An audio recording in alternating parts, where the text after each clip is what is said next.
Sales and performance figures are not the kind of numbers that usually interest us at Turbocharged. It's almost always the performance numbers.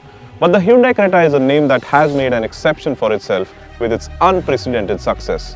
And for 2024, Hyundai has just launched this updated Creta. What's it got? Let's take a look. In a way, the Creta is the SUV that gave birth to the segment we now know as the mid-size premium SUV one. And today there's nearly a dozen mid-size premium SUVs on offer, but the Creta has led sales charts in its segment consistently, which speaks volumes about its popularity. And for 2024, the Creta gets a host of updates inside out, which seem to promise a lot for this hugely popular SUV. A lot of emphasis has been laid on updating the design, and the changes are such that the Creta looks squarer from the front and the rear now. What's also interesting is that visually it looks more compact, but the overall length has gone up by 30 millimeters. But most importantly, this updated Creta looks more premium now, and the design also has a more universal appeal. The squared-off headlamps and new grille use a more cohesive design, and the overall integration is a lot more pleasing to look at. An LED strip extends across the SUV's width, but in a very appealing manner. Besides which, the squared-off design of the DRLs makes them look very good. The headlamps integrate a full LED setup and further enhance the Creta's appeal, while the dark chrome treatment to the grille and the new bumper design with a force skid plate help it look more premium. The side profile is exactly the same as before though, with the same silver garnish on the C-pillar, which is a bit of a letdown, though the new design for the 17-inch alloy wheels does make up a bit. The rear end gets a similar treatment as the front, and the new squared-off tail lamps look more compact and also look more appealing thanks to an LED strip that runs across the SUV's width. The Creta also gets dynamic turn indicators at the rear, along with a new bumper integrating the reverse light. And overall, this is a very good looking SUV now that should also appeal to buyers at first glance itself. Another big update for 2024 is the new interior design and dashboard layout. Now this might just be a midlife facelift for the second generation Creta, but the dashboard design here is a quantum leap over the outgoing versions, and it certainly has the Creta feel a lot more premium from inside now.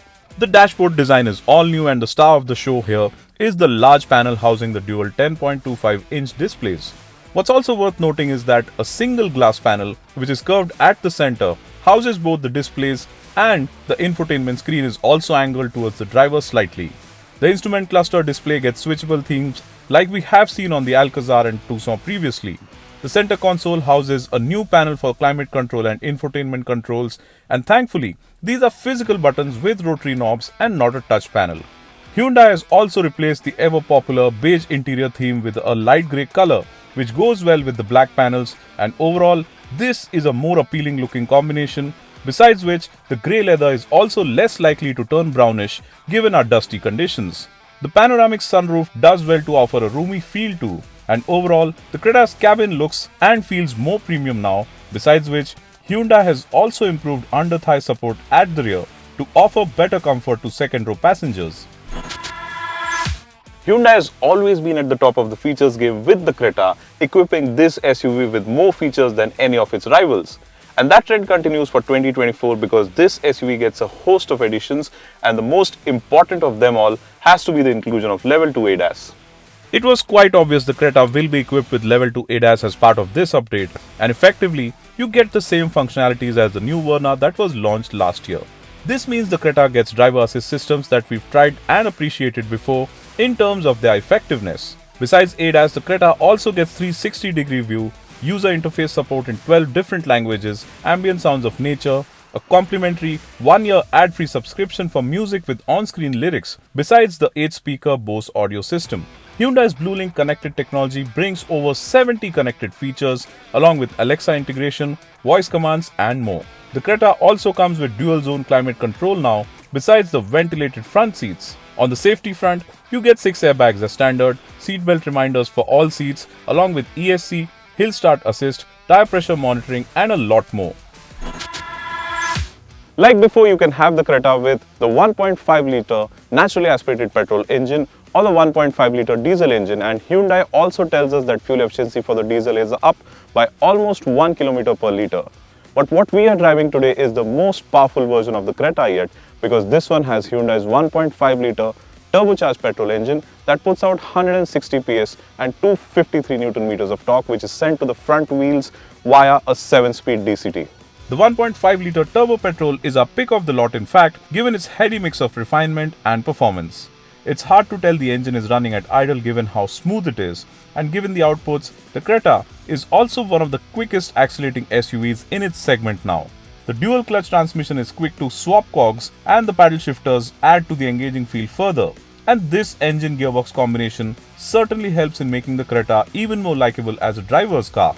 The ARAI certified fuel efficiency for the 1.5-litre turbocharged petrol version stands at 18.4 km per litre, which is impressive for a 160 PS SUV.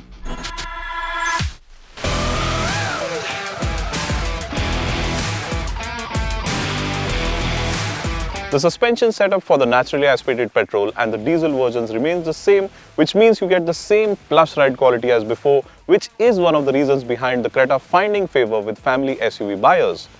But Hyundai has firmed up the suspension and also added more weight to the steering in the turbo petrol version, and that's been done to offer a sportier feel from behind the wheel. This update aids the Creta in offering a more engaging feel, and the good news is the sportier feel does not come at the expense of ride quality.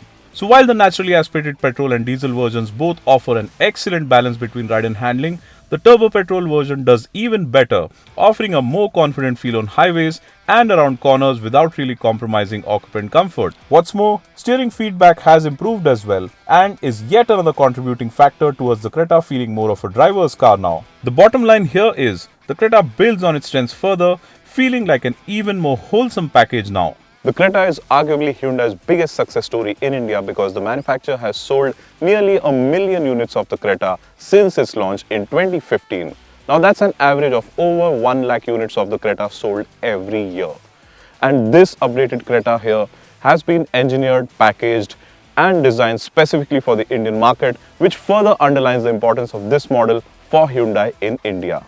And after spending a day with it, especially this turbocharged petrol version here, I can confirm that the 2024 Creta will continue that success story further.